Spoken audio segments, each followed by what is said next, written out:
Hello friend, higher education Madhya Pradesh YouTube channel पर आप सभी का स्वागत। इस वीडियो के अंतर्गत आपको BA, BSc, BCom first year vocational subject व्यक्तित्व विकास के क्वेश्चन आंसरों के बारे में बताया गया है। इस वीडियो के अंतर्गत आपको इकाई 3 संचार कौशल और डिजिटल शिष्टाचार के बारे में बताया गया है। इसके पहले की इकाई 1 और 2 आपको हमारे चैनल के प्लेलिस्ट में जाकर मिल सकती है, आप वहाँ से इसे देख सकते हैं।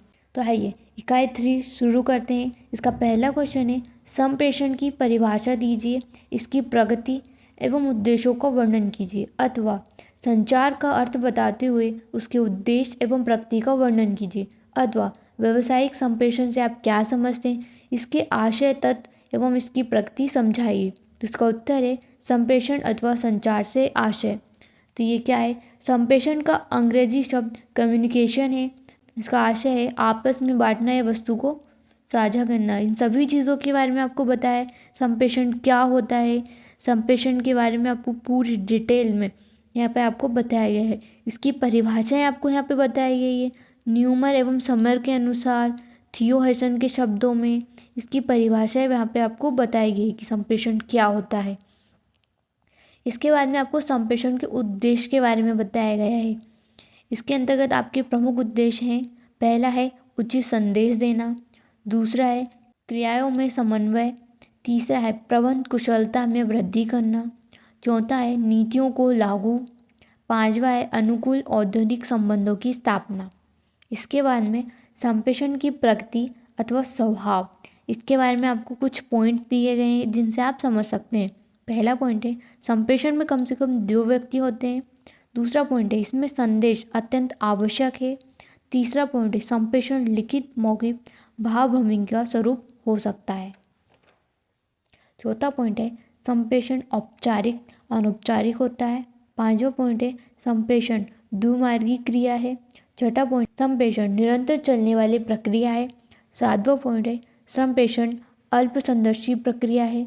आठवां पॉइंट है संप्रेषण में उचित माध्यम की आवश्यकता। नौवां पॉइंट है संप्रेषण बौद्धिक क्षमता के सेतु की भांति होता है।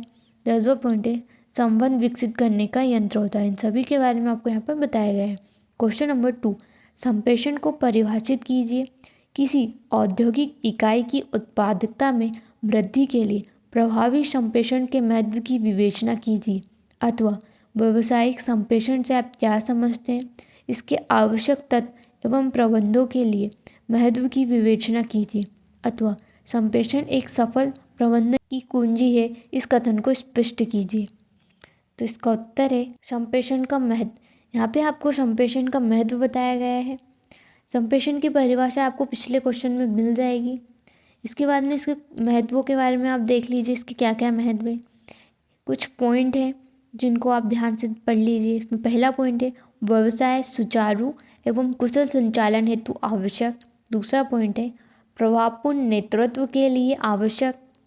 तीसरा पॉइंट है समन्वय क्षमता का विकास। चौथा पॉइंट है प्रबंधन क्षमता में वृद्धि करना। पांचवा पॉइंट है योजना में सहायक। छठा पॉइंट है जनसंपर्क में सहायक। सातवां पॉइंट है प्रतियोगी सूचना प्राप्ति में सहायक। आठवां पॉइंट है व्यवसाय में संतुष्टि द्वारा उच्च उत्पादकता की प्राप्ति। नौवां पॉइंट है भारार्पण एवं विकेंद्रीकरण। 10वां पॉइंट है प्रजातांत्रिक प्रबंध व्यवस्था। इन सभी के बारे में आपको यहाँ पर बताया गया है। इसके बाद में आता है संप्रेषण का प्रबंधकों के लिए महत्व। तो यहाँ पे आपको 5 पॉइंट में इन प्रबंधों के बारे में बताया गया है। संप्रेषण क्या होता है, संप्रेषण की महत्व, संप्रेषण बहुत आवश्यक होता है, इसका बहुत महत्व, इन सभी चीज़ों के बारे में बताया गया है। क्वेश्चन नंबर 3, प्रभावपूर्ण संप्रेषण से क्या आशय है। प्रभावपूर्ण संप्रेषण के प्रतिमान को समझाइए, अथवा प्रबंध में प्रभावी संदेश वाहन के महत्व की विवेचना कीजिए, अथवा संचार व्यवसाय का जीवन रखते व्याख्या कीजिए। यहाँ पे इसका उत्तर दिया गया है प्रभावपूर्ण संप्रेषण का आशय। तो यहाँ पे आपको संप्रेषण के बताया गया है जो किसी व्यवसाय के लिए जीवन रखते। इसके बाद में एक प्रभावपूर्ण संप्रेषण से आशय संदेश एवं सूचनाओं को व्यक्तियों, समूहों, संगठनों तक पहुँचाना। इन सभी चीज़ों के बारे में बताया गया है। इसके बाद में प्रभावपूर्ण संप्रेषण का प्राइड प्रतिमान। जॉर्ज डी वर्धमान एवं पाट्रिया ब्रेक वर्तमान द्वारा प्राइड का प्रतिमान दिया गया है, इसके बारे में बताया गया है। इसमें पहला है संप्रेषण का उद्देश्य, दूसरा है प्राप्तकर्ता की भूमिका, तीसरा है वांछित प्रभाव, चौथा है संप्रेषण की रूपरेखा और पांचवा है संप्रेषण का निष्पादन। इन सभी चीज़ों के बारे में बताया गया है। इसके बाद में आता है प्रभावपूर्ण संप्रेषण का महत्व, कि प्रभावपूर्ण संप्रेषण का क्या क्या महत्व है, इन सभी चीज़ों के बारे में बताया गया है। इसके अंतर्गत निम्न बिंदु हैं। इसमें पहला है यह किसी भी व्यवसाय का जीवन रक्त हो सकता है। दूसरा पॉइंट है मानवीय संबंधों का विकास। तीसरा पॉइंट है संगठनात्मक छवि में सुधार का आधार। चौथा पॉइंट है प्रबंधन क्षमता में वृद्धि का आधार। पांचवा पॉइंट है समन्वय स्थापना का आधार। छठा पॉइंट है प्रभावशाली नियंत्रण का आधार। सातवां पॉइंट है प्रभावी नेतृत्व की स्थापना का आधार। आठवां पॉइंट है निर्णय का आधार। नवा पॉइंट है नियोजन का आधार। इन सभी के बारे में आपको बताया गया है। क्वेश्चन नंबर 4, संचार के मुख्य लक्षण बताते हुए प्रभावी संचार का महत्व दीजिए, अथवा संचार की क्या स्थिति है, संचार के लक्षण बताइए तथा प्रभावी संचार का महत्व दीजिए, अथवा संदेशवाहन की परिभाषा दीजिए और व्यवसाय तथा प्रबंधन में प्रभावी संदेशवाहन के महत्व की विवेचना कीजिए। तो इसका उत्तर है संचार के प्रमुख लक्षण निम्न कारणों से महत्वपूर्ण माना जाता है। इसके लक्षण निम्न है। इसमें आपको 7 पॉइंट में इन लक्षणों के बारे में बताया गया है। इसके बाद में संचार की स्थिति। संचार की स्थिति तब कही जाए जब, इसके अंतर्गत आपको 6 पॉइंट दिए गए हैं, इन सभी को आप ध्यान से पढ़ लीजिए। इसके बाद में प्रभावी संचार का महत्व। इसमें पहला है आंतरिक संचार का महत्व। इसके अंतर्गत 3 पॉइंट है। पहला व्यवसाय का बड़ा आकार। दूसरा पॉइंट है व्यवसायिक क्रियाओं की जटिलता। तीसरा पॉइंट है प्रभावी संचार आपसी समझ एवं सहयोग की भावनाओं को बढ़ाता है। दूसरा पॉइंट है बाह्य संचार का महत्व। इसके अंतर्गत पहला है सरकारी एजेंसियां एवं विभाग। दूसरा वितरक, फुटकर विक्रेता एवं अन्य। तीसरा है संचार कुशलता। चौथा है पदोन्नति हेतु महत्वपूर्ण घटक। क्वेश्चन नंबर 5, प्रतिपुष्टि से क्या आशय है, इसकी प्रक्रिया तथा महत्व की विवेचना कीजिए, अथवा प्रतिपुष्टि से क्या आशय है, इसकी प्रक्रिया, विधियाँ एवं प्रभावी बनाने वाले घटकों की व्याख्या कीजिए। तो इसका उत्तर है प्रतिपुष्टि। इसके अंतर्गत आपको ये बताया गया है कि प्रतिपुष्टि क्या होती है। प्रतिपुष्टि सूचना के आदान प्रदान व संप्रेरक व प्राप्तकर्ता के बीच समझ की पुष्टि करती है। डायग्राम द्वारा आपको यहाँ पर समझाया गया है। प्रतिपुष्टि प्रक्रिया क्या होती है, प्रतिपुष्टि की प्रक्रिया, उसके बारे में आपको वहाँ पे बताया गया है। लीलैंड ब्राउन के अनुसार यहाँ पर आपको प्रतिपुष्टि के बारे में बताया गया है कि प्रतिपुष्टि क्या होती है। इसके बाद में प्रतिपुष्टि का प्रभाव। इसके अंतर्गत आपको 3 पॉइंट मिलेंगे। इन पॉइंट में आपको बताया गया है कि प्रतिपुष्टि के प्रभाव क्या हैं। इसके बाद में प्रतिपुष्टि को प्रभावपूर्ण कैसे बनाया जाए, इसके अंतर्गत आपको बताया गया है। इसमें आपके कुछ पॉइंट है। पहला पॉइंट है सहायता। दूसरा पॉइंट है वर्णनात्मक। तीसरा पॉइंट है विशिष्टता। चौथा पॉइंट है सुनना। प्रतिपुष्टि तभी संभव है जब प्राप्तकर्ता किसी संदेश को सुनने या जानने के लिए। पांचवा पॉइंट है समय। छठा पॉइंट है विशिष्ट आचरण। सातवां पॉइंट है निश्चित लक्ष्य। आठवां पॉइंट है नियंत्रण। इन सभी चीज़ों के बारे में बताया गया है। प्रतिपुष्टि का महत्व निम्न है। 6 पॉइंट में आपको प्रतिपुष्टि के महत्व के बारे में बताया है। क्वेश्चन नंबर 6, संप्रेषण संचार के विभिन्न साधनों को स्पष्ट कीजिए एवं प्रत्येक के गुण दोषों का भी उल्लेख कीजिए, अथवा संप्रेषण की दिशा से क्या आशय है, इसके विविध रूपों का वर्णन कीजिए, अथवा संप्रेषण के विभिन्न तरीकों का उनके गुण दोषों सहित विवेचन कीजिए। इसका उत्तर है संप्रेषण। यहाँ पे आपको संप्रेषण के बारे में बताया गया है कि संप्रेषण क्या होता है। संप्रेषण के मार्ग एवं दिशा के बारे में बताया गया है। इसके अंतर्गत 2 पॉइंट है, औपचारिक एवं अनौपचारिक। पहला पॉइंट है औपचारिक संप्रेषण, अनौपचारिक संप्रेषण, इस सभी के बारे में आपको बताया गया है। इसके बाद में वर्तमान युग में इसके 2 भागों में विभाजित किया गया है, भाषिक शाब्दिक संप्रेषण और भाषेतर अशाब्दिक संप्रेषण। यहाँ पे आपको भाषिक शाब्दिक संप्रेषण के बारे में बताया गया है। इसके अंतर्गत भी 2 पॉइंट है, मौखिक संप्रेषण और लिखित संप्रेषण। इसके बाद में भाषांतर अशाब्दिक संप्रेषण के बारे में यहाँ पर आपको बताया गया है। क्वेश्चन नंबर 7, मौखिक संप्रेषण से क्या समझते हैं? मौखिक संप्रेषण के लाभ व हानियों का विवेचन कीजिए। अथवा मौखिक संप्रेषण एवं लिखित मौखिक एवं लिखित संप्रेषण के लाभों एवं सीमाओं की व्याख्या कीजिए। व्यावसायिक संप्रेषण में कौन सा अधिक उपयुक्त है? अथवा मौखिक संप्रेषण से आप क्या समझते हैं? मौखिक संप्रेषण के माध्यम से या साधनों का उल्लेख कीजिए। तो इसका उत्तर है मौखिक संप्रेषण संदेश वाचन से आशय। यहाँ पर आपको मौखिक संप्रेषण के बारे में बताया गया है। इसके बाद में आता है मौखिक संप्रेषण के माध्यम, जिसके अंतर्गत निम्न माध्यम सम्मिलित हैं। इसमें आपको 14 माध्यमों के बारे में बताया गया है। इसके बाद में मौखिक संप्रेषण को प्रभावी बनाने के लिए गुणों का होना अनिवार्य है। यहाँ आपको 6 गुणों के बारे में बताया गया है।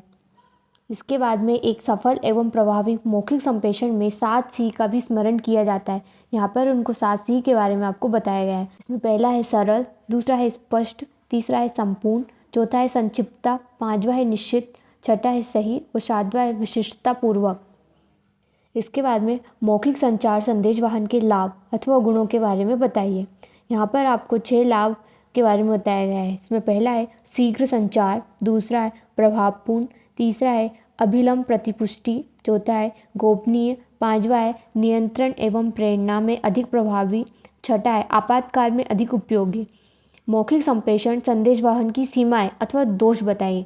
इसके अंतर्गत आपको 8 पॉइंट में मौखिक संप्रेषण संदेश वाहन की सीमाएं एवं दोष को बताया गया है। इन सभी को आप ध्यान से एक बार पढ़ लीजिए। इसके बाद में आता है लिखित संप्रेषण संदेश वाहन कि लिखित संप्रेषण क्या होता है और कैसे होता है, इसके बारे में आपको बताया गया है।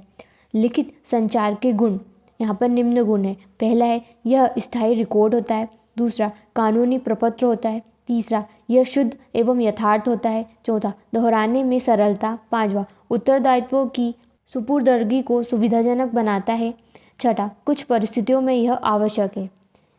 लिखित संप्रेषण की सीमाएं अथवा दोष, यहाँ पर आपको 5 पॉइंट में लिखित संप्रेषण की सीमाएं एवं दोष के बारे में बताया गया है। लिखित संप्रेषण बहुत महंगी प्रणाली होती है। इस पत्रों के आवागमन में अधिक समय लगता है, इसमें भ्रम और शंका होती है। ऐसे ही बहुत सारे प्रकार इसमें बताए गए हैं, बहुत सारे दोष इसमें बताए गए। इन सभी को आप ध्यान से पढ़ लीजिएगा। मौखिक एवं लिखित संप्रेषण का निष्कर्ष यहाँ पर आपको बताया गया है।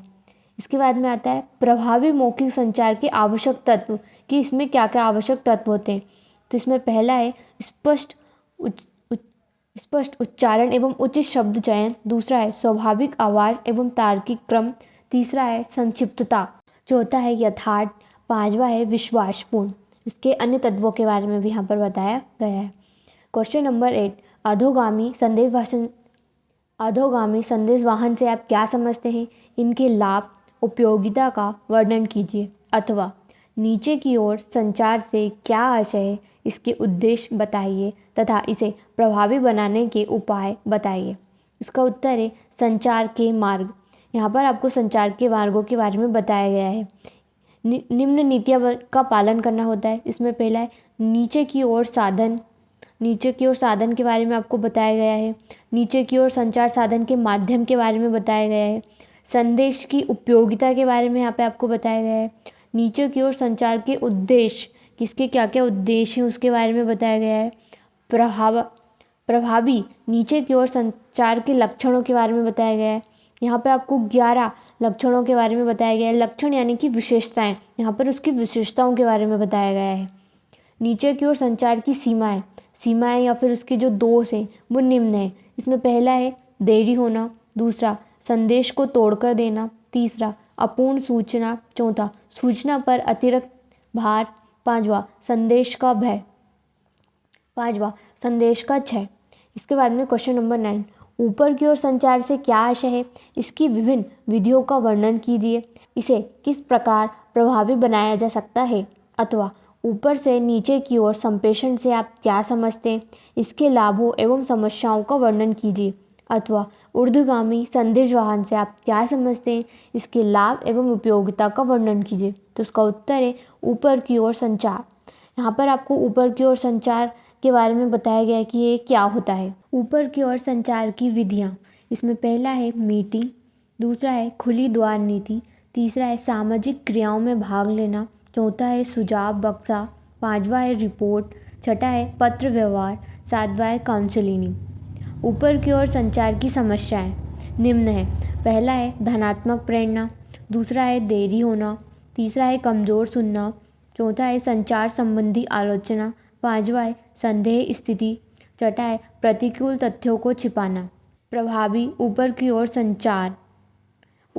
संचार को निम्न बिंदुओं की सहायता से प्रभावी बनाया जा सकता है। यहाँ पर आपको 7 बिंदुओं के बारे में बताया गया है।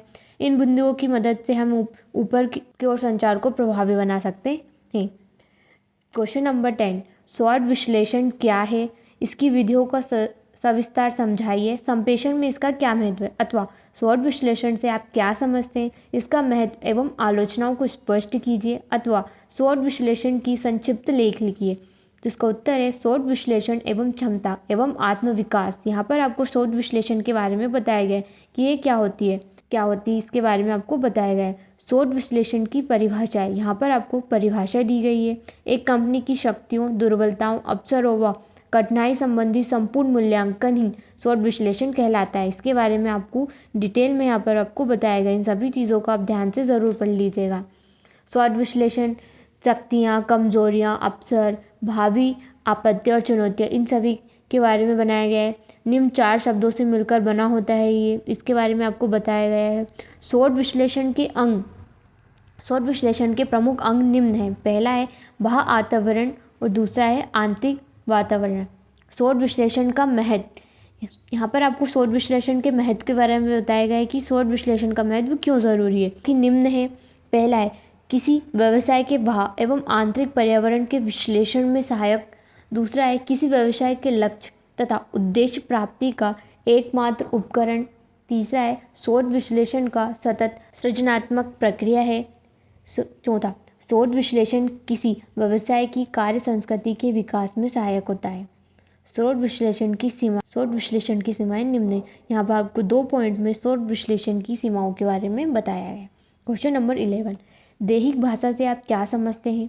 दैहिक भाषा को प्रदर्शित करने के विभिन्न माध्यमों का वर्णन कीजिए, अथवा दैहिक भाषा संप्रेषण शारीरिक संचालन भाषा से आप क्या समझते हैं, इसके लाभ तथा सीमाओं की व्याख्या कीजिए। अथवा अशाब्दिक संचार दैहिक भाषा से आप क्या आशय है, दैहिक भाषा के क्या माध्यम है। तो इसका उत्तर है अशाब्दिक संचार दैहिक भाषा संप्रेषण से आशय। यहाँ पर आपको दैहिक भाषा के बारे में बताया गया है कि ये क्या होता है। दैहिक भाषा के माध्यम, यहाँ पर आपको कुछ पॉइंट में उसके माध्यमों के बारे में बताया गया है। पहला है मुखाभिव्यक्ति, दूसरा है दृष्टि संबंध, तीसरा है भंगिमा, चौथा है सिर, शरीर, आकृति एवं मुद्रा, पांचवा है दिखावट।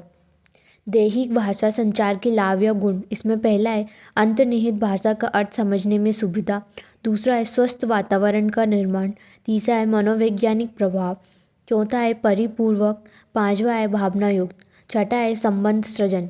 इसके बाद में दैहिक भाषा शारीरिक भाषा संचार की सीमाएं अथवा दोष, इसमें पहला है भीड़ में अधिक प्रभावी नहीं, दूसरा अतिरिक्त सावधानी की आवश्यकता, तीसरा है साक्ष्य रहित, चौथा है भ्रामक व्याख्या। इन सभी के बारे में आपको यहाँ पर बताया गया है।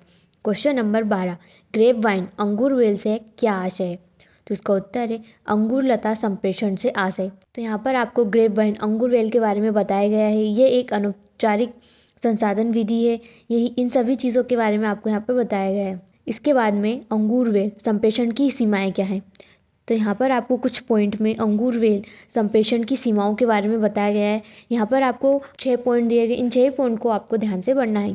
क्वेश्चन नंबर 13, संप्रेषण की प्रमुख बाधाएं क्या हैं, इन बाधाओं को किस प्रकार दूर किया जा सकता है, अथवा संप्रेषण की प्रमुख बाधाएं रुकावटें कौन सी हैं, उन्हें दूर करने के लिए सुझाव दीजिए, अथवा संदेश वाहन के मुख्य अवरोधों की व्याख्या कीजिए, इन अवरोधों को दूर करने हेतु सुझाव दीजिए।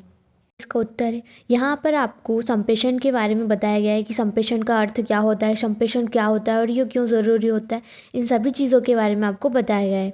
इसके बाद में संप्रेषण अथवा संचार में बाधाएं, संप्रेषण में क्या क्या बाधाएं आती इसके बारे में आपको बताया गया है। बाधाओं के प्रकार, यहाँ पर आपको 4 प्रकार बताएंगे। पहला है भाषा या सिमेंटिक बाधाएं, दूसरा है संगठनात्मक बाधाएं, तीसरा भौतिक बाधाएं, चौथा है सामाजिक मनोवैज्ञानिक बाधाएं। इसमें पहला है भाषा या सिमेंटिक बाधाएं, इसके बारे में बताया गया है। इसके अंतर्गत भी आपको 5 पॉइंट दिए गए हैं। समान भाषा का अभाव, कमज़ोर भाषा, तीसरा है अधिक भाषा का प्रयोग, चौथा सिमेंटिक बाधाएं, पांचवा व्याकरण का अल्प ज्ञान। इसके बाद में दूसरा है संगठनात्मक बाधाएं, इसके अंतर्गत भी आपको 4 पॉइंट दिए गए हैं। पहला है पुरातन व ऐतिहासिक बाधाएं, दूसरा माध्यम का गलत चुनाव, तीसरा श्रम शक्ति का विशिष्टीकरण, चौथा संचार बाढ़। इन सभी के बारे में आपको यहाँ पर बताया गया है। तीसरा पॉइंट है भौतिक बाधाएं। भौतिक बाधाएं के अंतर्गत भी आपको बहुत सारे पॉइंट बताए गए हैं। इसमें पहला है शोर, दूसरा है दूरी, तीसरा है लिंग, चौथा है समय, पांचवा है आयु। इन सभी के बारे में आपको बताया गया है। चौथा पॉइंट है सामाजिक एवं मनोवैज्ञानिक बाधाएं। इसके अंतर्गत भी आपको 7 पॉइंट दिए गए हैं। पहला है भाषा, दूसरा है छानना एवं एडिटिंग करना, तीसरा है कम सुनना, चौथा है हेलो प्रभाव, पांचवा है ध्यान न देना, छठा है भूतपूर्व अनुभव, सातवां है संदर्भ। इन सभी के बारे में आपको यहाँ पर बताया गया है। इन सभी चीज़ों को आप ध्यान से ज़रूर पढ़ लीजिए। इसके बाद में संप्रेषण के अवरोधों, बाधाओं का निराकरण अथवा दूर करने के उपाय कि इनको किस तरीके से दूर किया जा सकता है, इसके लिए आपको सुझाव दिए गए हैं। इसमें पहला है स्पष्ट उद्देश्य, दूसरा है श्रोताओं की सामान्य जानकारी, तीसरा है सरल एवं स्पष्ट भाषा का प्रयोग, चौथा है प्रभावपूर्ण श्रवणता, पांचवा है भावनाओं पर संपूर्ण नियंत्रण, छठा है शोर को कम करना, सातवां है संदेश की पूर्णता, आठवां है अनुकूल वातावरण, नवा है शारीरिक भाषा का प्रभावी प्रयोग, दसवां है प्रतिपुष्टि का उचित प्रयोग। इन सभी के बारे में आपको यहाँ पर बताया गया है। निष्कर्ष में भी आपको यहाँ पर बताया गया है। क्वेश्चन नंबर 14, औपचारिक एवं अनौपचारिक संप्रेषण से क्या आशय है, इनके लाभों एवं हानियों का वर्णन कीजिए। अथवा औपचारिक एवं अनौपचारिक संप्रेषण से आपका क्या अभिप्राय है, औपचारिक तथा अनौपचारिक संप्रेषण में अंतर स्पष्ट कीजिए। तो इसका उत्तर है औपचारिक संप्रेषण से आशय। यहाँ पर आपको औपचारिक संप्रेषण के बारे में बताया गया है कि ये क्या होता है और कैसे होता है। संप्रेषण के बारे में आपको यहाँ पर पूरी जानकारी दी गई है। इसकी विशेषताएं बताई गई। यहाँ पर आपको 6 पॉइंट में औपचारिक संप्रेषण की विशेषताओं के बारे में बताया गया है। इसके बाद में आता है औपचारिक संप्रेषण के उद्देश्य। तो औपचारिक संप्रेषण के प्रमुख उद्देश्य निम्न हैं। यहाँ पर आपको 4 पॉइंट में औपचारिक संप्रेषण के उद्देश्यों के बारे में बताया गया है। इसके बाद में औपचारिक संप्रेषण के माध्यम, तो ये इसके माध्यम निम्न है। पहला है लिखित माध्यम, दूसरा है मौखिक माध्यम, ये 2 माध्यम है। इसके बाद में आता है औपचारिक संप्रेषण से लाभ। तो यहाँ पे आपको औपचारिक संप्रेषण से लाभों के बारे में बताया गया है। 4 पॉइंट हैं इसके अंतर्गत। हानि, औपचारिक संप्रेषण से निम्नलिखित हानियाँ भी होती हैं। यहाँ पर आपको 4 पॉइंट में इनकी हानियों के बारे में बताया गया है। इसके बाद में अनौपचारिक संप्रेषण से आशय कि अनौपचारिक संप्रेषण क्या होता है, इसके बारे में आपको यहाँ पर बताया गया है। अनौपचारिक संप्रेषण के बारे में पूरी जानकारी यहाँ पर दी गई है। अनौपचारिक संप्रेषण के उद्देश्य भी आपको यहाँ पे बताया गया है। 4 पॉइंट में इसके उद्देश्य के बारे में बताया गया है। इसके बाद में अनौपचारिक संप्रेषण के माध्यम, तो अनौपचारिक संप्रेषण के माध्यम भी लिखित एवं मौखिक दोनों प्रकार से होते हैं। इसके बाद में अनौपचारिक संप्रेषण से लाभ, तो यहाँ पर आपको 6 पॉइंट में अनौपचारिक संप्रेषण के लाभों के बारे में बताया गया है। इन सभी को आप ध्यान से एक बार ज़रूर पढ़ लीजिए। अनौपचारिक संप्रेषण से हानियाँ, लाभ होते हैं तो हानियाँ भी होती हैं। तो यहाँ पर आपको अनौपचारिक संप्रेषण से हानियों के बारे में भी बताया गया है। 4 पॉइंट में यहाँ पे आपको हानियों के बारे में बताया गया है। इसके बाद में क्वेश्चन नंबर 15, लिखित व्यावसायिक संप्रेषण की आवश्यकता एवं महत्व को स्पष्ट कीजिए। अथवा लिखित व्यावसायिक संप्रेषण से क्या आशय है, लिखित संप्रेषण के गुण एवं दोषों का वर्णन कीजिए। तो उसका उत्तर है लिखित व्यावसायिक संप्रेषण अथवा संचार से आशय। इसके बारे में आपको यहाँ पर बताया गया है कि ये क्या होता है और कैसे होता है। इसके बाद में लिखित व्यावसायिक संचार के संबंध में ध्यान रखने योग्य बातें, यहाँ पर इन सभी चीज़ों के बारे में आपको बताया गया है। कीथ डेविस के अनुसार निम्न बातों का ध्यान रखना चाहिए। उन्होंने 8 पॉइंट में बताया गया है कि किन किन बातों का ध्यान रखना चाहिए। इन सभी को आप ध्यान से पढ़ लीजिए। लिखित व्यावसायिक संचार के लाभ या महत्व, तो ये प्रमुख है। तो ये निम्न है। पहला है पक्षों की उपस्थिति, दूसरा है स्पष्टता, तीसरा है मितव्ययता, चौथा है लिखित प्रमाण। पांचवा है कई व्यक्तियों को एक साथ सूचना। छठा है फेरबदल कठिन। सातवां है विश्वास का सृजन। आठवां है कुछ विशिष्ट दशाओं में आवश्यक। नवा है विस्तृत एवं जटिल समस्याओं में उपयुक्त। इसके बाद में लिखित व्यावसायिक संचार की सीमाएं अथवा दोष। तो ये निम्न है। पहला है समय, श्रम व धन का अपव्यय। दूसरा है गोपनीयता भंग होने का भय। तीसरा है लाल फीताशाही। चौथा है अशिक्षितों के लिए कोई महत्व नहीं। पांचवा है प्रभाव का तत्काल ज्ञान नहीं होता। छठा है प्रेषक की भावनाओं का उचित ज्ञान नहीं होता। तो यहाँ इन सभी चीज़ों के बारे में बताया गया है। क्वेश्चन नंबर 16, व्यापारिक पत्र से क्या आशय है, इसके महत्व तथा उद्देश्यों का वर्णन कीजिए अथवा व्यापारिक पत्रों की परिभाषा कीजिए। व्यापारिक पत्र व्यवहार की विशेषता बताइए। व्यापारिक पत्रों के कार्यों का वर्णन कीजिए अथवा व्यापारिक पत्र का अर्थ, उद्देश्य एवं महत्व की विवेचना कीजिए। तो इसका उत्तर है व्यापारिक पत्र का आशय। यहाँ पर आपको व्यापारिक पत्र के आशय के बारे में बताया गया है, इसको आप ध्यान से ज़रूर पढ़ लीजिए। यहाँ पर आपको परिभाषा भी बताई गई है कि व्यापारिक पत्र की परिभाषाएं क्या होती हैं। इसके बाद में व्यापारिक पत्र व्यवहार के लक्षण या विशेषताएं जो कि आपको 10 पॉइंट में दी गई, इन 10 पॉइंट को आप ध्यान से ज़रूर पढ़ लीजिए। इसके बाद में व्यापारिक पत्र व्यवहार के उद्देश्य। तो इसके उद्देश्य निम्न है। पहला है लिखित ब्यौरा। दूसरा है व्यापार की उन्नति करना। तीसरा ख्याति का निर्माण। इसके बाद में व्यापारिक पत्रों के कार्य। तो इसके अंतर्गत आपका पहला पॉइंट है वस्तुओं का क्रय विक्रय। दूसरा है लेन देन का लिखित ब्यौरा। तीसरा है वस्तुओं की मांग में वृद्धि। चौथा है व्यापार की साख और ख्याति में वृद्धि। पांचवा है डूबे हुए ऋणों की वसूली। छठा है परस्पर विरोधाभासों एवं शिकायतों को दूर करना। सातवां है नए बाजारों का निर्माण। आठवां है मौखिक कार्यों की पुष्टि।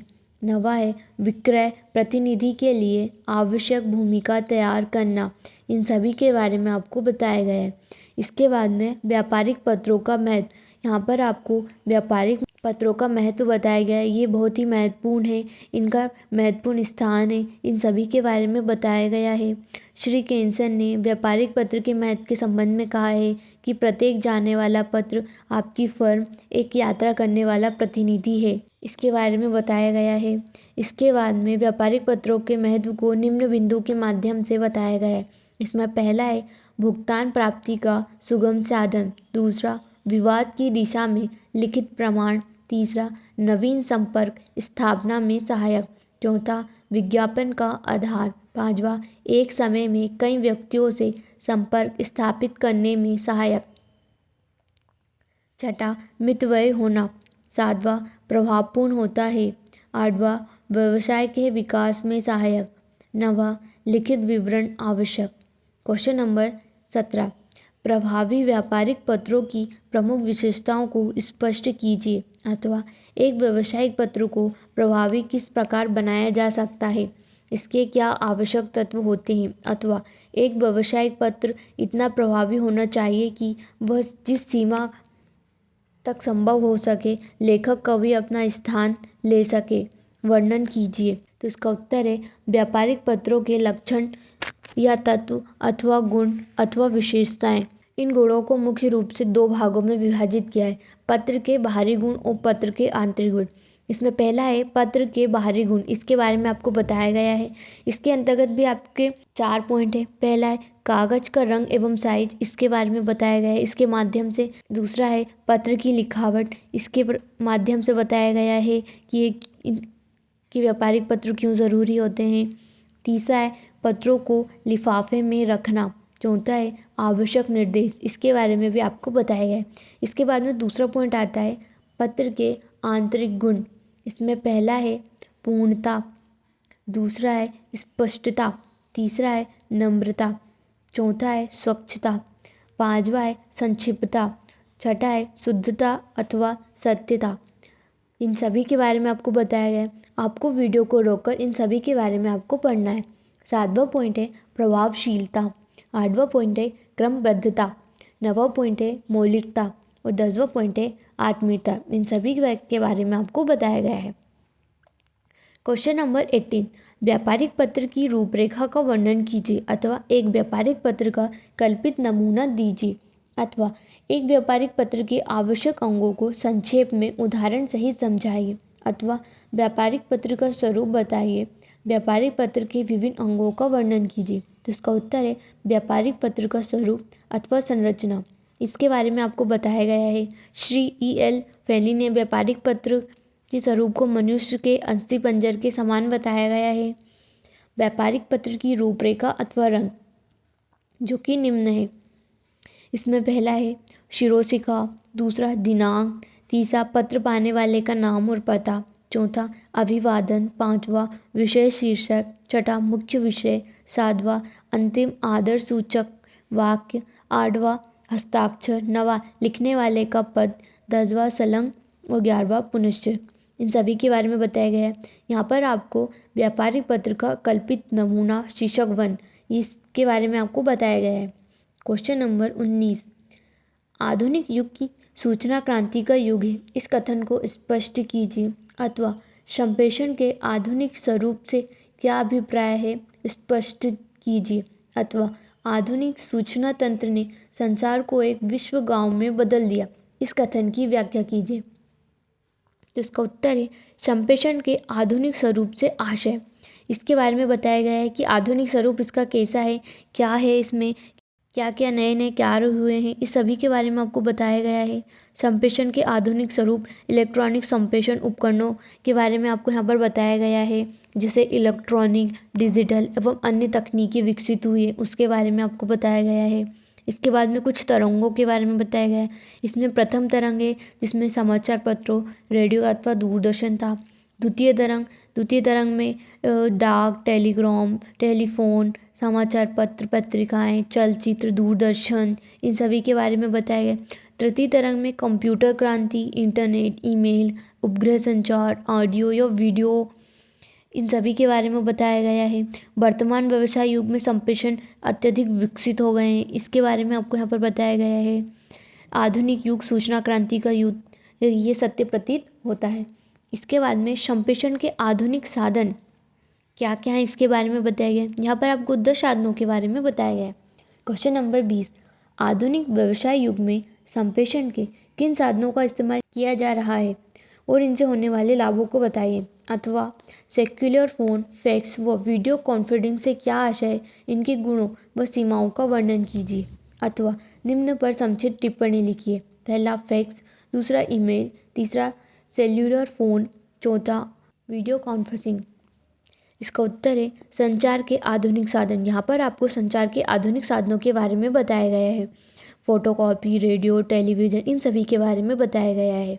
इसके अंतर्गत आपका पहला पॉइंट है सेल्यूलर फ़ोन। सेल्यूलर फ़ोन्स अंग्रेजी वर्णमाला की सेल शब्द से बना। सेल्यूलर फ़ोन को मोबाइल भी कहा जाता है। यहाँ पर आपको मोबाइल के बारे में संपूर्ण जानकारी दी गई है। ये एक मौखिक संप्रेषण का एक माध्यम है, इसके बारे में बताया गया है। इसके बाद में इसके लाभों के बारे में आपको यहाँ पर बताया गया है।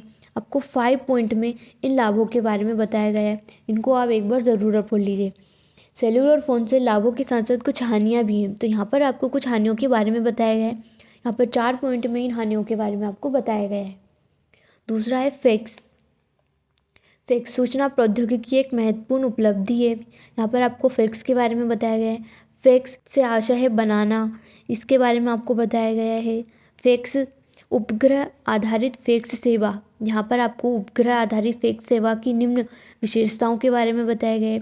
5 विशेषताएं इसके बारे में आपको बताया गया है।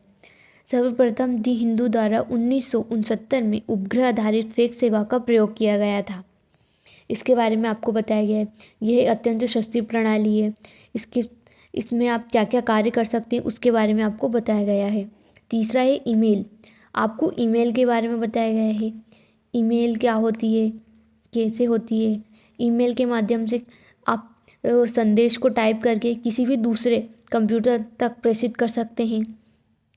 ईमेल एक अत्यंत तीव्र प्रणाली है, इसके बारे में बताया गया है। 1960 में ये कंप्यूटर आधारित संप्रेषण प्रणाली से जानते थे, इसके बारे में आपको बताया गया। ईमेल भेजने की विधि कि ईमेल को आप किस तरह से भेज सकते हैं, इसकी विधि के बारे में आपको बताया गया है। इस सभी को आप ध्यान से एक बार ज़रूर पढ़ लीजिएगा। ईमेल भेजने के बाद ईमेल प्राप्त करने की विधि के बारे में बताया गया है। ईमेल आपने भेज तो दिया, लेकिन आप इसे प्राप्त कैसे कर सकते हैं इसके बारे में भी आपको बताया गया है। इसके बाद में ईमेल संदेश को संप्रेषित करने का अत्याधुनिक एवं सस्ता माध्यम है, इसके बारे में बताया गया है। चौथा पॉइंट है वीडियो कॉन्फ्रेंसिंग या वीडियो सम्मेलन। इसके बारे में आपको बताया गया कि क्या होता है और कैसे होता है।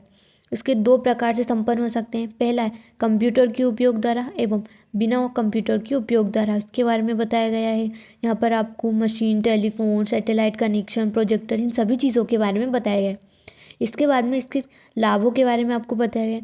यहाँ पर आपको 6 पॉइंट में इसके लाभ के बारे में बताया गया है। इसके बाद में इसकी हानियाँ, निम्नलिखित हानियों के बारे में आपको बताया गया है। इसके बारे में भी इसके बाद में आता है क्वेश्चन नंबर 21। इंटरनेट से आपका क्या आशय है? इंटरनेट के प्रमुख भाग कौन कौन से हैं? भारतीय परिप्रेक्ष्य में इंटरनेट का उपयोग पर प्रकाश डालिए। यहाँ पर आप अथवा विश्वव्यापी तंत्र से आप क्या समझते हैं? इंटरनेट के प्रयोग एवं इससे उत्पन्न समस्याओं को वर्णन कीजिए। इंटरनेट से आशय, यहाँ पर आपको इंटरनेट के बारे में बताया गया है। इंटरनेट प्रत्येक छोटी से छोटी एवं बड़ी से बड़ी आवश्यकताओं का विकल्प है, इसके बारे में बताया गया है। संप्रेषण के सर्वाधिक शक्तिशाली उपकरण इंटरनेट की शक्ति को यहाँ पर बताया गया है। इंटरनेट के बारे में आपको बताया गया है। इंटरनेट के भाग, यहाँ पर आपको इंटरनेट के भाग के बारे में बताया गया है। इसमें पहला है मुख्य सूचना संप्रेषक, दूसरा दूरभाष एवं मोडम, तीसरा क्षेत्रीय नेटवर्क अथवा बृहद क्षेत्रीय नेटवर्क, चौथा उपग्रह संचार और पांचवा केबल नेटवर्क। इन सभी के बारे में आपको बताया गया है। वर्तमान में इंटरनेट का नया स्वरूप नेटलॉन केबल के रूप में हमारे समक्ष में उपलब्ध है, इसके बारे में आपको यहाँ पर बताया गया है। इंटरनेट कैसे होता है, इंटरनेट के बारे में संपूर्ण जानकारी आपको यहाँ पर दी गई है। इसके बाद में इंटरनेट का प्रयोग, इसके लिए आप इसके अंतर्गत आपका पहला पॉइंट है ईमेल, दूसरा पॉइंट है सर्च इंजन, तीसरा है वर्ल्ड वाइड वेब, चौथा पॉइंट है टेलीनेट, पांचवा पॉइंट है पुशनेट, छठा पॉइंट है यूजनेट, सातवां पॉइंट है चैट रूम, आठवां पॉइंट है इंट्रानेट, नौवां पॉइंट है ई कॉमर्स और 10वां पॉइंट है ई बैंकिंग। इसके बाद में इंटरनेट के प्रयोग से उत्पन्न समस्याएं, यहाँ पर आपको इंटरनेट के प्रयोग से उत्पन्न समस्याओं के बारे में बताया गया है। 7 पॉइंट में इन समस्याओं के बारे में आपको बताया गया है। इंटरनेट की सबसे बड़ी समस्या हैकिंग है, इसके बारे में भी आपको यहाँ पर बताया गया है। क्वेश्चन नंबर 22, इंटरनेट शिष्टाचार क्या है समझाइए। इंटरनेट का प्रयोग करते समय कौन कौन से शिष्टाचारों का पालन करना चाहिए समझाइए। तो इसका उत्तर है इंटरनेट शिष्टाचार को नेटिकेट के नाम से भी जाना जाता है, इसके बारे में आपको बताया गया है। ऑनलाइन सुरक्षित रहने के लिए सिर्फ एंटीवायरस प्रोग्राम आवश्यक नहीं है, नेटिकेट का पालन ही आपको सुरक्षित रख सकता है। यहाँ पर आपको नेटिकेट के बारे में संपूर्ण जानकारी दी गई है। इसके बाद में कुछ नियम बनाए गए हैं जो कि निम्नलिखित हैं। यहाँ पर आपको 12 कुछ नियमों के बारे में बताया गया है जिनसे आप ऑनलाइन खतरों से बच सकते हैं। इन 12 पॉइंट को आप अच्छे से ज़रूर पढ़ लीजिएगा। क्वेश्चन नंबर 23, ईमेल एथिक्स क्या तात्पर्य है, व्याख्या कीजिए। तो यहाँ पर आपको इसके बारे में बताया गया है कि क्या होता है और कैसे होता है। इसके बारे में आपको कुछ नेटिक्यूटियाँ निम्नलिखित हैं। यहाँ पे आपको कुछ पॉइंट में इसके बारे में संपूर्ण जानकारी दी गई। आप वीडियो को रोककर इन सभी चीज़ों के बारे में पढ़ लीजिएगा। यहाँ पर आपको कुछ कॉमन ईमेल के बारे में बताया गया है। यहाँ पर आपको संपूर्ण जानकारी दी गई। क्वेश्चन नंबर 24, चैटिंग क्या है, इसके प्रकार बताइए। तो इसका उत्तर है चैटिंग। यहाँ पर आपको चैटिंग के बारे में बताया गया है क्या होती है। ये 2 प्रकार की होती है, पहला टेक्स्ट चैटिंग, दूसरा वॉइस चैटिंग। इसके बाद में टेक्स्ट चैटिंग के बारे में बताया गया कि ये क्या होती है और कैसे होती है, और इसके लिए उपलब्ध वेबसाइट के बारे में भी आपको यहाँ पर बताया गया है। दूसरा है वॉइस चैटिंग। वॉइस चैटिंग, इसके बारे में आपको बताया गया है कि आप किस तरीके से इसका उपयोग कर सकते हैं। क्वेश्चन नंबर 25, संक्षिप्त टिप्पणी लिखिए। पहला मैसेज बोर्ड और इसके उपयोग, दूसरा वॉइस चैटिंग और टेक्स्ट चैटिंग। तो इसका उत्तर है मैसेज बोर्ड और इसके उपयोग। इसके बारे में आपको बताया गया है कि ये क्या है और कैसे है और आप इनका यूज़ किस प्रकार कर सकते हैं। दूसरा है वॉइस चैटिंग या टेक्स्ट चैटिंग। इसके बारे में भी हमने पहले भी पढ़ा है और इसके बाद मैं आपको बताया गया क्या होता है, कैसे होता है। इन सभी चीज़ों को आप ध्यान से पढ़ लीजिए। वीडियो को रोककर आप इन सभी चीज़ों के बारे में पढ़ सकते हैं। इसके बाद में क्वेश्चन नंबर 26, ऐप के बारे में आप क्या जानते हैं। किन्हीं 10 प्रमुख ऐप का संक्षेप में वर्णन कीजिए। ऐप संसार, ऑपरेटिंग सिस्टम और उनके एप्लीकेशन स्टोर में ऐप की संख्या। यहाँ पर आपको इनके बारे में बताया गया है कि ऐप क्या होता है और ऐपों की संख्या के बारे में आपको बताया गया है। पूर्ण स्थापित ऐप मैसेजिंग, गेम आदि पर आधारित होते थे, इसके बारे में बताया गया है। 10 प्रमुख डाउनलोड होने वाले ऐपों के बारे में आपको यहाँ पे बताया गया है। इसमें पहला है Skype, Google play, Apple app store, blackberry word, Windows store पर उपलब्ध, इसके बारे में बताया गया है। ये एक माध्यम है जिससे आप वॉइस कॉल, वीडियो कॉल कर सकते हैं, इसके बारे में बताया गया है। दूसरा है Google map, Google play, Apple store पर उपलब्ध है, इसके बारे में बताया गया है। यूट्यूब, तीसरा है YouTube, Google play, Apple app store, blackberry word, Windows store पर उपलब्ध है, यूट्यूब के बारे में बताया गया है, जिसके माध्यम से आप वीडियो को अपलोड, डाउनलोड, देखना एवं साझा कर सकते हैं। चौथा पॉइंट है किंडल, यहाँ पर Google play, Apple app store, blackberry word, Windows store in सभी पर उपलब्ध है। यह एक अमेज़न कंपनी द्वारा विकसित की गई है। इस पर इलेक्ट्रॉनिक कापियाँ पढ़ी हैं, आप इनको मोबाइल उपकरण पर ही पढ़ सकते हैं। पांचवा है इंस्टाग्राम तस्वीरों एवं वीडियो पर साझा करने का एक सुविधा देता है, इसके बारे में बताया गया है। छठा है फेसबुक सोशल नेटवर्किंग वेबसाइट है जिसमें आप प्रोफाइल बना सकते हैं और तस्वीरों वीडियो को साझा कर सकते हैं। सातवां है एंग्री बर्ड्स, आजकल ऐसे गेम बहुत प्रसिद्ध हैं। आठवां है पेटीएम है जिससे आप मोबाइल फ़ोन, टीवी, बिजली आदि के शुल्क को भुगतान कर सकते हैं। नौवां है ट्विटर के बारे में भी आपको बताया गया है। ट्विटर एक नेटवर्किंग का साइड ऐप है जिसको आप मैसेज पढ़ने और भेजने में सुविधा देते हैं। 10वां है व्हाट्सअप एक मैसेज भेजने की ऐप है जिस पे आप एक दूसरे को मैसेज, तस्वीरों, वीडियो भेज सकते हैं। क्वेश्चन नंबर 27, निम्न बिंदुओं पर संक्षिप्त टिप्पणी कीजिए और लैन के विभिन्न कंपोनेंट्स को समझाइए। Media, NIC, NOS, HUB, repeater, bridge, router, gateway, इन सभी के बारे में आपको यहाँ पर बताया गया है। तो इसमें पहला है मीडिया, यहाँ पर आपको मीडिया के बारे में बताया गया है। इसकी 2 श्रेणियाँ हैं, केबल मीडिया, इसके बारे में बताया गया है, और वायरलेस मीडिया, इसके बारे में आपको यहाँ पर बताया गया है। इसके अंतर्गत है कीमत, दूरी, क्षमता और उपकरण। दूसरा पॉइंट है नेटवर्क इंटरफेस कार्ड, NIC, इसके बारे में बताया गया है। कुछ पॉइंट में इसकी जानकारी दी गई है आपको।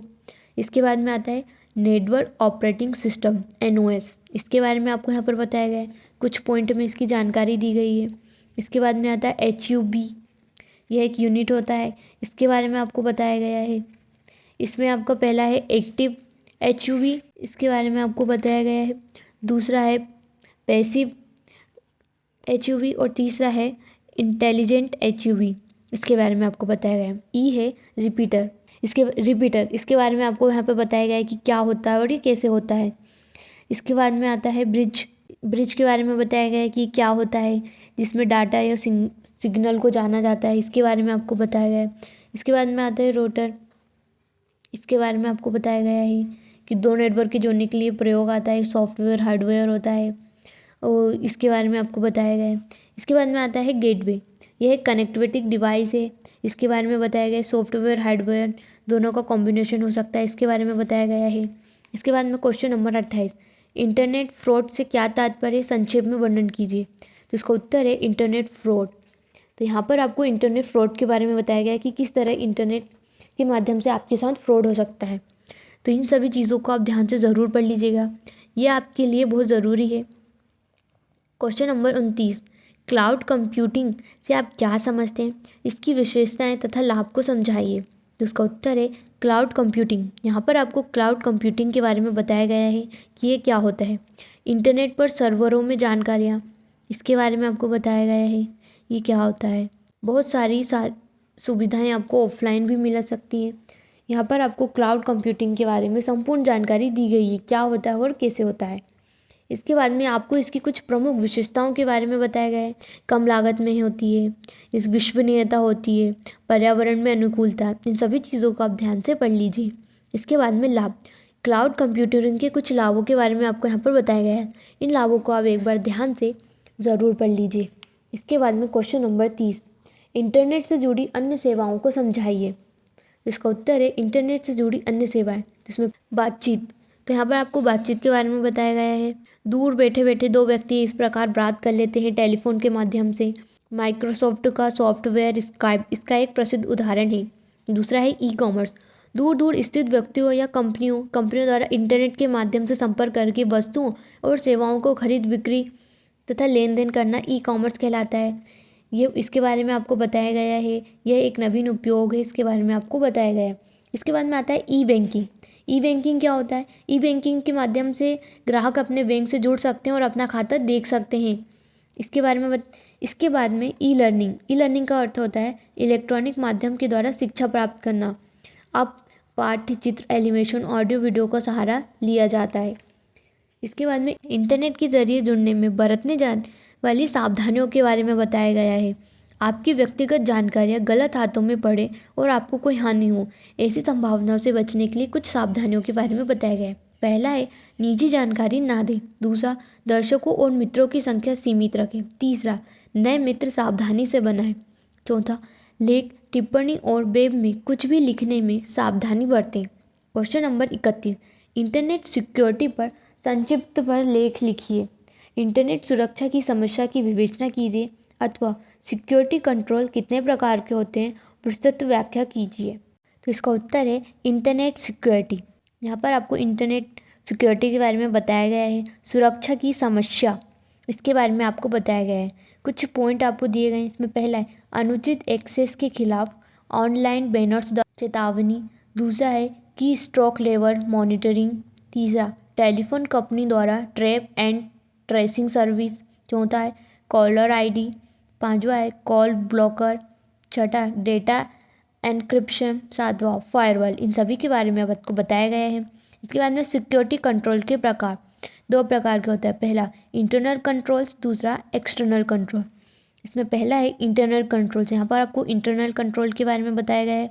दूसरा है एक्सटर्नल कंट्रोल, उसके बारे में बताया गया है, जो कि 3 प्रकार के होते हैं। पहला फिजिकल कंट्रोल्स, दूसरा पर्सनल कंट्रोल्स, तीसरा प्रोसीजर कंट्रोल। इसमें हम पहला है फिजिकल कंट्रोल। यहाँ पर आपको फिजिकल कंट्रोल के बारे में बताया गया है। दूसरा है पर्सनल कंट्रोल्स, इसके बारे में बताया गया है कि इसकी तकनीक और नियम क्या होते हैं। तीसरा है प्रोसीजर कंट्रोल, इसके बारे में भी आपको बताया गया है।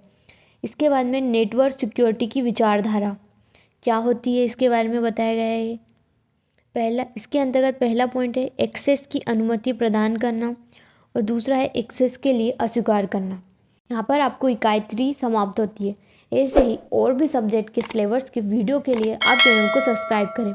हमारे चैनल के अंतर्गत बीए, बीएससी, बीकॉम के अंतर्गत आने वाले सभी प्रकार के सब्जेक्ट के महत्वपूर्ण क्वेश्चन आंसर, पेपर्स के वीडियो सभी प्रकार बनाए जाते हैं।